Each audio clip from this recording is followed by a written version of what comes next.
ആഗ്രഹങ്ങൾ, ആശാപാശങ്ങൾ അവ ആ പാവത്തിനെ വെറുതെ വിട്ടൂടെ? അങ്ങേരെ എങ്ങനെയെങ്കിലും പഴച്ചോട്ടെ. Oh, medical evidence. Your honour, medical റിപ്പോർട്ട്സിൽ മിസ്റ്റർ കുര്യൻ അല്ല, മുതലാളിയുടെ മുന്നിൽ വെച്ച് ഈ പച്ച മുതലാളിയെ ഈ കൈവേള നിർത്താനുള്ള വകുപ്പ് എൻ്റെ കയ്യിലുണ്ടെന്ന് ഞാൻ പറഞ്ഞില്ലേ? ഇനി നീ കളി കണ്ടോ? പക്ഷേ അവിടുത്തെ ശിപായി പറയും കളക്ടർ സാറിന് ഇപ്പൊ കാണാൻ പറ്റില്ലെന്ന്. അതും കേട്ട് ചുമ്മാ തിരിച്ചു പോരരുത്. ഒരു തുണ്ട് കടലാസിൽ വെറും 2 വരി എഴുതി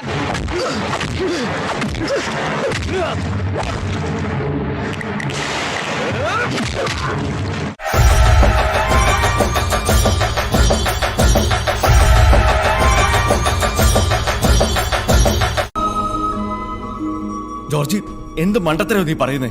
മല്ലി പറഞ്ഞ കഥയൊക്കെ നീ കേട്ടതല്ലേ? എല്ലാം അറിഞ്ഞുകൊണ്ട് ഇനിയൊരു ദുരന്തം വിളിച്ചു